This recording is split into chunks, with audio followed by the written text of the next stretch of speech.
Hi friends, ఈరోజు మనం Kingdom movie గురించి మాట్లాడుకుందాం.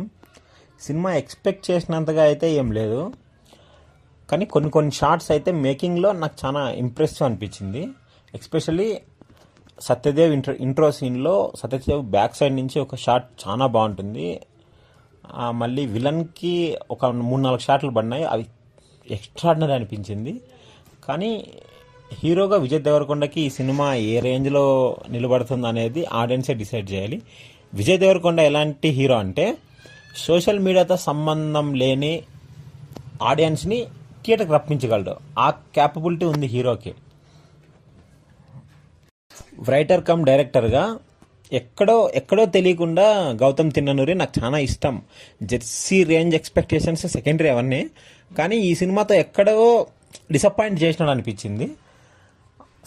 ఫస్ట్ సీన్ చాలా బాగా ఓపెన్ అవుతుంది. సినిమా చాలా హైతోనే ఓపెన్ అవుతుంది, కానీ అది కంటిన్యూ చేయడంలో, ఆ సస్టైన్ చేయడంలో ఎక్కడో డైరెక్టర్ కొంచెం తడబడినాడు అనిపించింది.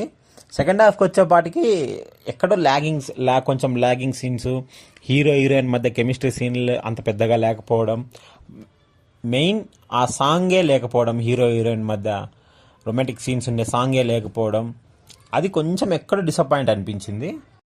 ఇంకా కథ విషయానికి వస్తే మనం ఎక్స్పెక్ట్ చేసిందే. హీరో బ్రదర్ సెంటిమెంటు, బ్రదర్ని తీసుకురావడము, మదర్ సెంటిమెంటు. ఒక టైంకి వచ్చేటప్పటికి ఎక్కడో చూసినాం ఈ కథని. స్టార్టింగ్ సీన్ కూడా మనకి ఎక్కడో చూసినట్టు అనిపిస్తుంది. ఒక యుగానికి ఒక్కడు, తమిళ సినిమాలో ఒక సినిమా ఉంది బయ్యా అని, విశాల్ది. అది ఇట్లాంటి సినిమాలు మనకు కనిపిస్తూ ఉంటాయి. ఛత్రపతి, అక్కడక్కడ ఛత్రపతి కూడా కనిపిస్తుంది. కానీ మనకు ఇక్కడ చెప్పాల్సింది ఏమంటే హీరోకి 2 ఇంట్రడక్షన్స్ ఉంటాయి. ఆ 2 ఇంట్రడక్షన్ సీన్లు బాగానే ఉంటాయి, కానీ మనం ట్రైలర్లో ఎంత చూసినామో అంతే ఉంటాయి. ఇన్ఫ్యాక్ట్ చెప్పాలంటే మనకు ట్రైలర్లో ఇచ్చిన హై కూడా సినిమాలో రియల్గా ఆ సీన్లో అంత పెద్ద ఇంపాక్ట్ ఇవ్వవు కూడా. మనం ఇంకా ఏదో ఎక్స్పెక్ట్ చేస్తూ ఉంటాం. సినిమా ప్రొడక్షన్ వాల్యూస్, బీజిఎం అయితే బాగానే ఉన్నాయి, కానీ పెట్టిన డబ్బులకి ఇంకా ఏదో ఎక్స్పెక్ట్ చేస్తాం మనము. కానీ అది సినిమాలో మనకు ఎక్కడో లోపిస్తుంది అది.